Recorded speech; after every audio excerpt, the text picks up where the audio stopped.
Welcome to General Chemistry Laboratory. This week we're going to do the experiment to determine the KSP of calcium hydroxide, or solubility product.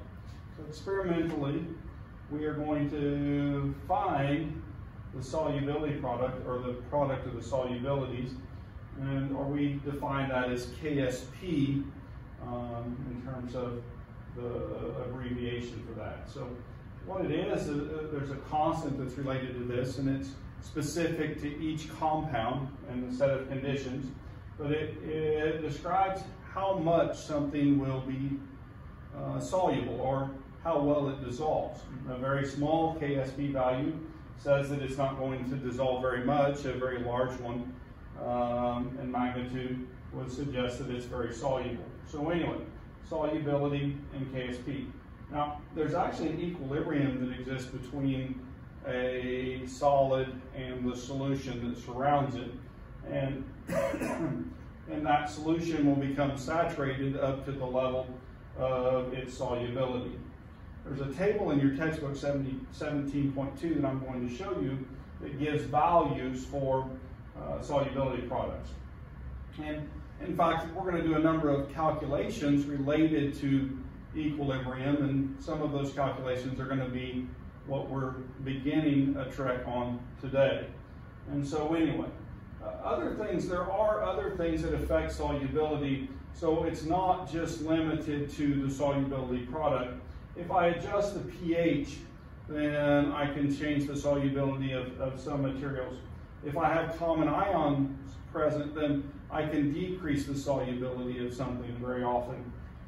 If I, for example, like we did in the qualitative analysis lab, if I form a complex, like an ammonium complex, it will actually cause something that is insoluble to dissolve based on the chemistry.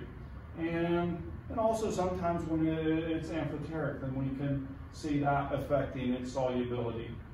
And so there's a number of things that do that. But if I'm talking just about the solubility product and its constant, then in math, or in terms of an equation, a stoichiometric equation, where I have a solid, a cation A and anion B to the ratio that they're present, and they dissolve right into the cation A and the anion B.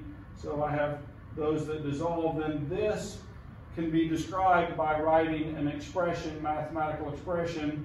The products over the reactants is equal to a value of K. Now, because the solid is not present in the solution, then what we can do mathematically is multiply both sides times the A sub x B sub y molarity, and that becomes part of the K constant, and we end up with the expression KSP is equal to the concentration of the cation to the power of the coefficient times the concentration of the B, the anion, to the power of the coefficient, the molar coefficient in the stoichiometry. So anyway, so this expression is what we're going to look at today, that KSP expression. If you want to see that for a reaction, then if we look at silver sulfate, then what I have is silver sulfate dissolving into 2 silver cations and 1 sulfate anion. Sorry, there's a script there. It should be subscripted on the 4. But if I take that and do the expression, then KSP is equal to the concentration of the silver ion squared, because there's 2 of those, times the sulfate ion to the power of 1. And so anyway, so that's that expression. And in fact, that KSP, as I've said, is a constant. And so if we look at a table of solubility constant values, then I can find silver sulfate, and the value for the constant at these conditions is 1.7 times 10 to the minus 5. And so that number is a very small number, so silver sulfate is not very soluble. In fact, if we look at this list, then what we can find is a number of things that are not very soluble, right? So their solubility is very, very low. We get into some things like mercury iodide, which are 10 to the minus 29, a very, very small number. So very little of that would end up in solution, okay? So anyway, so these are the values. And in fact, we could do some math and find an expected concentration as long as we didn't have other influence in that solubility. And so we'll practice that in class when we start doing some of the mathematics in terms of solving for expected concentrations. All right, so dissolving slightly soluble salts using acids. Insoluble salts contain anions, Bronsted-Lowry races, and can be dissolved in low pHs. And so we can increase the solubility by doing that. Just as an idea that we can consider. And in today's lab, that would happen if I would add an acid to this solution, then it would make it more soluble. But we aren't going to. What we did is we took some calcium hydroxide, in excess of calcium hydroxide. We put the solid into solution a week or two ago. And so it's been sitting on the shelf in the Gen Chem stock room, waiting for this lab so that it can equilibrate and have as much as will dissolve in that equilibrium, that it runs its course back and forth. And so as calcium hydroxide forms, then more calcium hydroxide redissolves. And so what we're going to do is do a titration to determine the amount of hydroxide present. And so the OH minus. And if we know the amount of OH minus that's present, right, then we know that there's twice as many OH minuses as there would be calcium present. And so what we could do is then from titration and stoichiometry, we could have the molarities of both of these ions. And then if we take the molarity of the hydroxide ion and square that, and then multiply that times the molarity of the calcium ion, then that will give us an experimental value for the solubility product for calcium hydroxide. That's the experiment, literally. So we are using today's experiment to, well, we're going to do a titration. So we have made a saturated solution of calcium hydroxide. You're going to set up a titration with a pH probe, and we're going to titrate to an endpoint. When we're doing that, then if you'll notice, because we're starting with a base, a hydroxide, then our pH should be very high.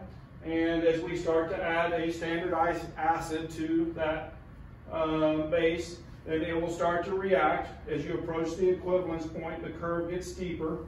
Our end point is midway. There's a couple different ways to find that end point. Your lab suggests some of those. And so, but it's midway. And so when I have the volume at the midway point, then that volume will be the amount that it took to neutralize the hydroxide, and an additional drop or two will bring us all the way down to this part of the curve. In fact, this is a classic acid-base titration curve for strong acid, strong base. And so we look at that and we find that endpoint there. That volume, if I follow this down, is about 11.5 milliliters. And we, like I said, have ways to find that more exactly. We can take a first or second derivative of that, or we can do a gram plot. And if you take quantitative analysis, then we'll actually do both of those techniques together. So anyway, pH versus volume graph should look like this for today's lab. And so when you find that endpoint, then you'll know the volume of a standardized hydrochloric acid solution. That standardized solution will allow you to calculate the moles of hydrochloric acid, and then using stoichiometric ratio 1:1 to find the amount of hydroxide. And so then you'll have the concentration of hydroxide, and then half that concentration will be the amount of calcium ion that's present. So anyway, so that's what your graph should look like. That's what you should expect. Remember, you're doing a titration with a burette and a pH probe, and we'll set those up on the lab pros. And the endpoint, right, the middle of the steepest part of the pH curve.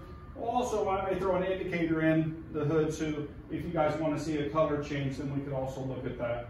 And so anyway, for this week's lab, we're going to use safety glasses. All the solutions are very low concentration, so and everything will be able to be disposed in the drain. So anyway, I have some additional slides on this PowerPoint and that talk about common ion effect, and then actually do some of the math that we're going to be doing in the chapter. So if you want to go on and look at some of that, then you're more than welcome to. There's actually an additional little section on formation of complexes, which is in the same idea, another K value, K sub F instead of KSP, K sub SP. And so this is the likelihood of a complex to form. And so anyway, so those values are given for complexes. And what you'll see is that these are very large numbers, and so that it's very likely that these equilibriums end up on the product side. And so anyway, so we'll learn more about that as the semester goes on, and I'm looking forward to seeing you guys in lab this coming week. So good luck on the quiz, and have a great day.